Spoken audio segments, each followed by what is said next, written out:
Lalu kita akan pantau pergerakan wisatawan di jelang Natal dan Tahun Baru. Sudah ada 3 jurnalis Kompas TV, rekan Dian Silitonga di Simpang Gadok, Kabupaten Bogor, Jawa Barat, dan juga rekan Fedriska Ananda di Gerbang Tol Cikatama, dan juga ada rekan Edwin Zan di Bandara Soekarno-Hatta, Tangerang, Banten.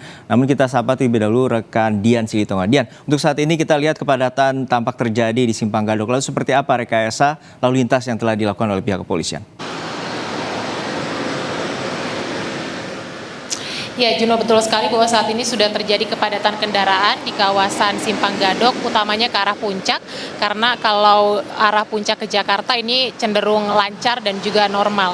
Nah, tapi meskipun sudah terjadi kepadatan kendaraan ke arah Puncak, sampai dengan saat ini kami belum melihat petugas memberlakukan rekayasa lalu lintas. Salah satunya adalah yang biasa dilakukan sistem satu arah begitu ya, atau buka tutup jalan, itu belum diberlakukan sampai dengan saat ini. Tadi saya sempat ngobrol dengan KBO Satlantas Polres Bogor, Ibtu Ardian, yang mengatakan bahwa memang sistem one way ini belum bisa dilaksanakan atau diterapkan karena juga memperhatikan kebutuhan warga lokal yang sedang beraktivitas. Jadi tidak hanya mengutamakan aktivitas liburan saja atau aktivitas kendaraan yang hendak berlibur, tetapi juga memperhitungkan kendaraan yang beraktivitas normal begitu, mengingat hari ini belum masuk masa libur nasional, artinya masih ada yang beraktivitas seperti biasanya begitu, utamanya adalah warga lokal. Nah, tapi tentu saja biasanya sistem satu arah ini akan diberlakukan situasional, tergantung bagaimana petugas menilai apakah kepadatan kendaraan ini masih bisa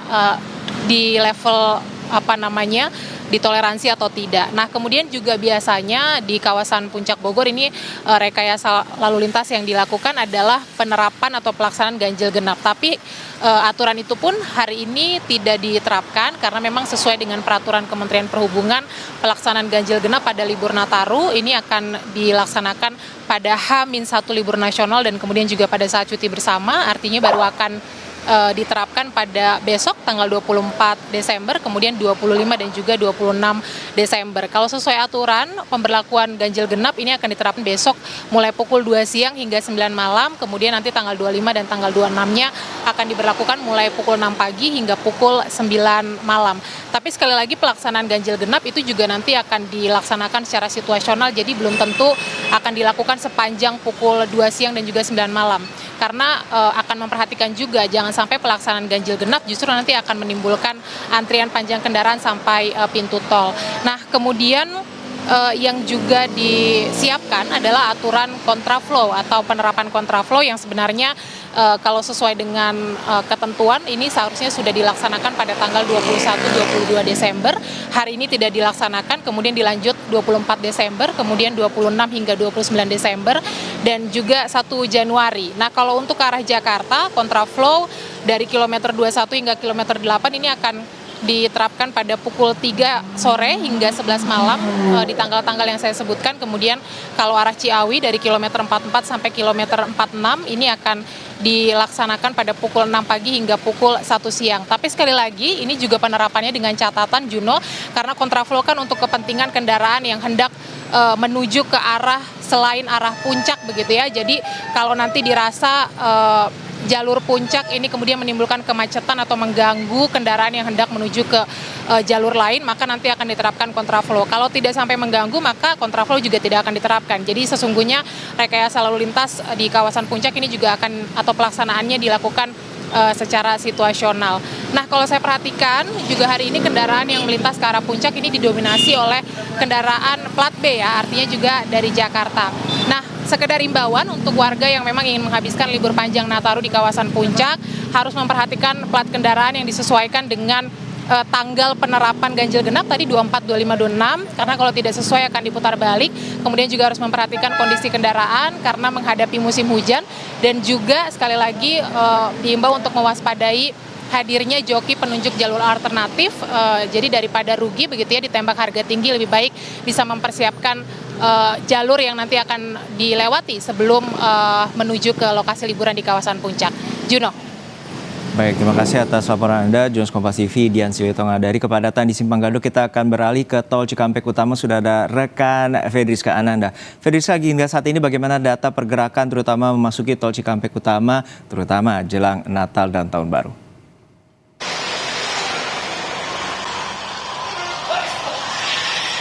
dalam 2 hari kemarin dari Jasa Marga mencatat ini ada kenaikan jumlah kendaraan sekitar 37%, Juno.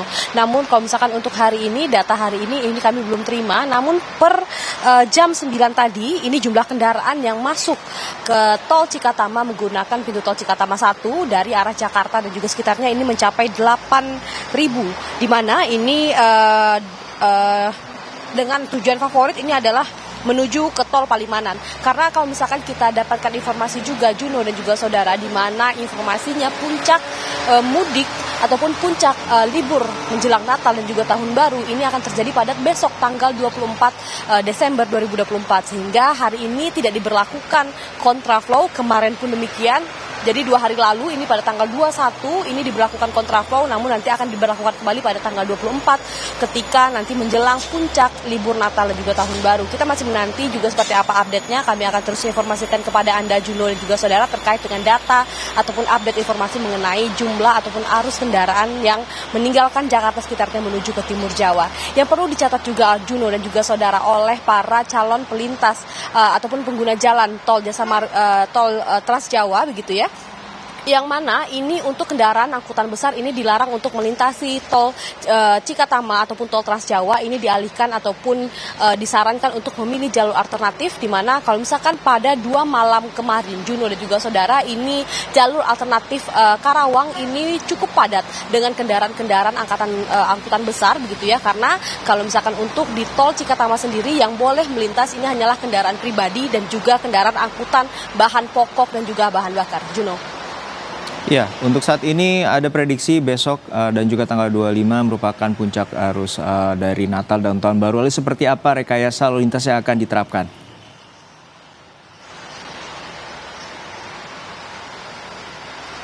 Ya, Juno, tadi seperti yang sudah saya singgung tadi sedikit terkait dengan rekayasa kontraflow yang akan dilakukan dari tol ataupun kilometer 49 hingga kilometer 70 menjelang masuk ke tol Cikatama. Selain juga kontraflow, Jasa Marga juga sudah menyiapkan skema antisipasi untuk mengantisipasi apabila terjadi antrian kendaraan yang panjang ketika masuk di pintu-pintu tol. Di mana kalau misalkan untuk tol Cikatama sendiri ini menyediakan ataupun menyediakan begitu ya, maksimal dari pintu gardu tol ini dilaksanakan ataupun dipergunakan seluruhnya, sehingga ini dapat banyak opsi bagi para pengguna jalan untuk memilih tap out dari tol Cikatama. Sehingga dihimbau juga bagi para pengguna jalan ini untuk memastikan kartu saldo elektronik Anda ini cukup, agar memudahkan Anda ketika melakukan tap in dan juga tap out di pintu tol, sehingga tidak akan ada antrian panjang kendaraan, juga dapat mempermudah perjalanan Anda.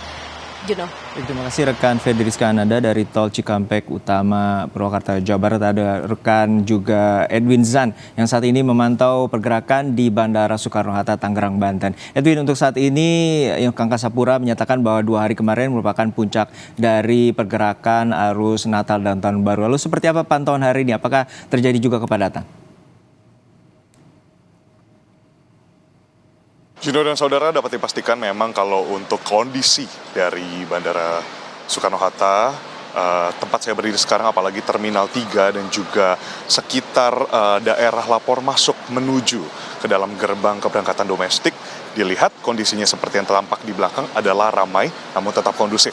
Nah, hal ini sebenarnya sudah diprediksi dan juga telah diantisipasi oleh PT Angkasa Pura Indonesia, khususnya cabang Bandara Soekarno-Hatta ini memang sudah menyiapkan banyak upaya. Nanti akan kita bahas, namun yang pertama-tama kalau dilihat dari segi angka dan juga dari laporan yang dicatat oleh PT Angkasa Pura dikumpulkan dari maskapai-maskapai, hari ini akan ada totalnya 1.071 penerbangan dengan total penumpang ada 159.775 penumpang. Nah, kalau kita lihat dari angka ini, sebenarnya angka ini lebih landai ketimbang Sabtu dan Minggu kemarin yang memang diprediksi sebagai puncak arus mudik Nataru 2024, yakni di 20 hingga 22 dari Desember 2024. Nah, tadi upaya apa saja yang sudah disiapkan jika nantinya dari angka 159.000 ini melonjak gitu. Karena memang melihat dari evaluasi kemarin, prediksi sendiri menyatakan 170.000 hingga 178.000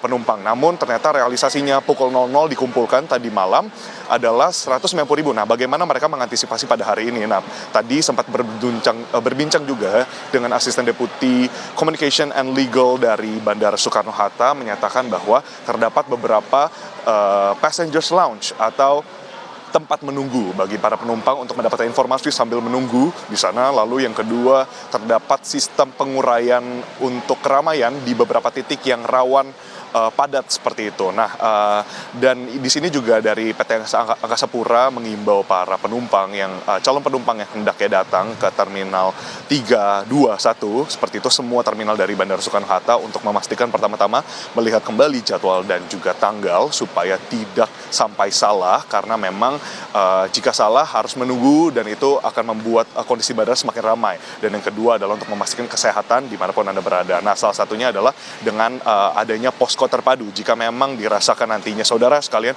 yang ada di rumah ingin hendak melaksanakan mudik Nataru, dapat memastikan kesehatan, tapi jika tidak fit bisa menggunakan posko terpadu yang ada di Terminal 1B. Nah, posko terpadu sendiri mengumpulkan baik dari gabungan TNI Polri maupun dari staf PT Angkasa Pura, kurang lebih ada 6.025 orang.